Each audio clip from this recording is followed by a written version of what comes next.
Hello students, today we are going to revise first chapter from civics class 9th, democracy in the contemporary world. As well as we are living in democratic country.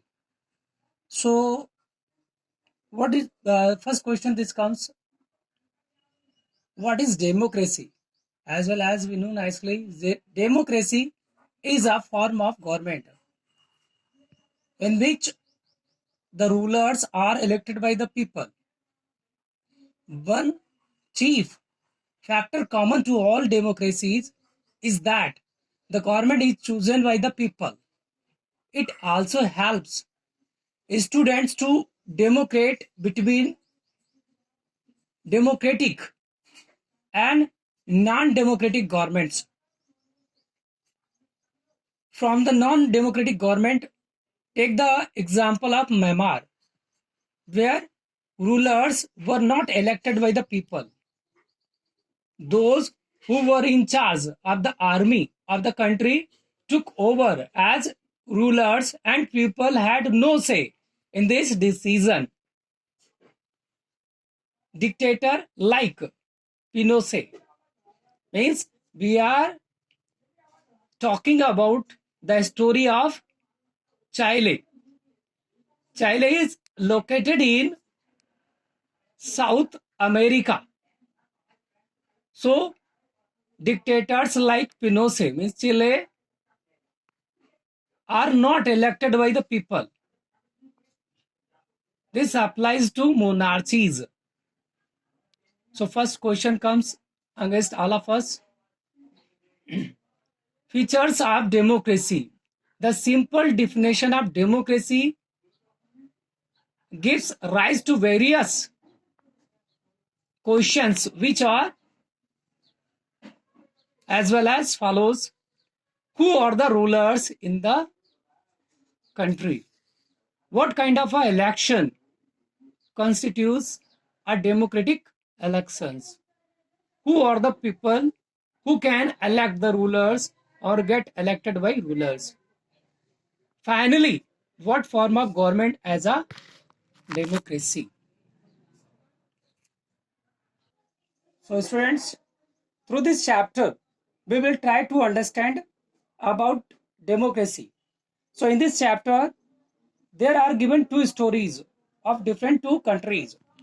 One is located in, I already told, located in South America, and second, Poland, which is located in Europe. Now, we are talking about the Chile. Chile is a country in South America, and who was a ruler of the country. He was elected by the people. Salvador Allende was the founder leader of the Socialist Party of Chile, who won the presidential election in 1970. After being president, he adopted several policies to help poor and the workers, which included reform of the educational system, free milk for children, and redistribution of land to the landless farmers, opposing foreign companies that are taking away natural resources like copper from the country. But the policies were opposed by the landlords and rich and the church, and also by some other political parties. His government was overthrown by the military on 11 September 1973. On the morning of 11 September 1973, the military took over the seaport and arrested defense minister when he arrived at his office. The military commanders asked President Allende to resign, but he refused to resign or leave the country. Then the military surrounded the president's house and started bombing it. President Allende died in the military attack. The military coup was led by General Augusto Pinochet, an army general. The government of the United States of America was unhappy with the Allende's rules and is known to have supported and founded activities and funded activities that led to the coup. Pinochet became the president of the country and ruled it for the next 17 years. From the democratic government, a military dictatorship was established in Chile. Pinochet's government tortured and killed several of those who supported Allende and those who wanted democracy to be restored. Now, students, we will try to understand how the democracy restored in the Chile. Pinochet held a referendum in 1988 as he felt confident that in his referendum the people would say yes to his continuing in power. But the people of Chile say no to Pinochet and his military dictatorship ended. Political freedom in Chile restored. Slowly, the army rule in the country's government has been eliminated. The elected government that came to power ordered inquiries that showed that his government was not only very virtual but also very corrupt. In January 2006, Michelle, daughter of General Alberto, was elected president of Chile. In the presidential election, she defeated one of the Chile's richest men.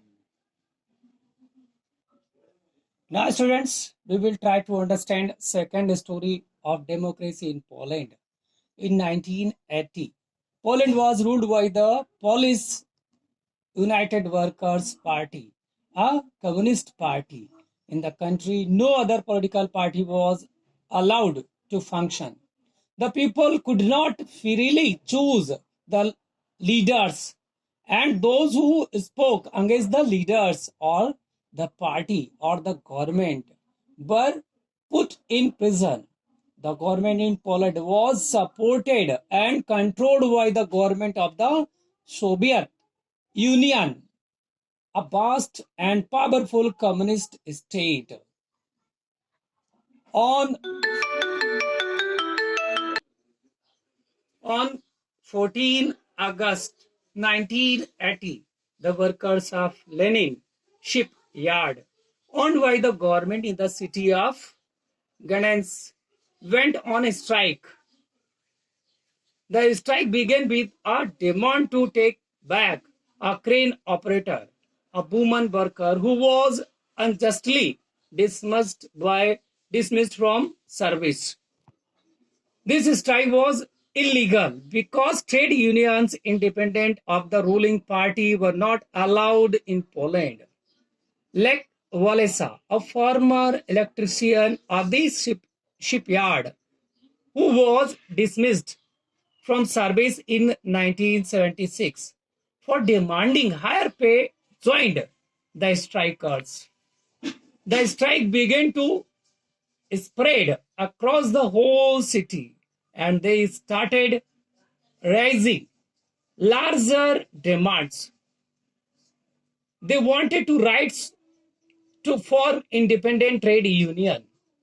They also demanded the release of political prisoners and an end to censorship on press. Finally, the government had to give in, and the workers, led by Walesa, signed a 21-point agreement with the government that ended with the strike. The government agreed to recognize the workers' right to form independent trade unions and their right to strike. After the Gdansk Agreement was signed, a new trade union called Solidarity was formed. It was the first time an independent trade union was formed in any of the communist states. Revelation of widespread corruption and mismanagement in the government made the matter worse for the rulers. The government led by General Jureski grew anxious and imposed martial law in December 1981. Thousands of Solidarity members were put in prison. Freedom to organize, protest, and express opinions were once again taken away. So, students, in 1988, Solidarity again organized the strikes. This time the Polish government was weaker. The support from Soviet Union uncertain and the economy was in decline. In April 1989, another round of the negotiations with Wałęsa resulted in an agreement for free election. Solidarity contested all the 100 seats of the Senate and won 99 of them. In October 1990, Poland and its first presidential elections in which more than one party could contest. Wałęsa was elected president of Poland.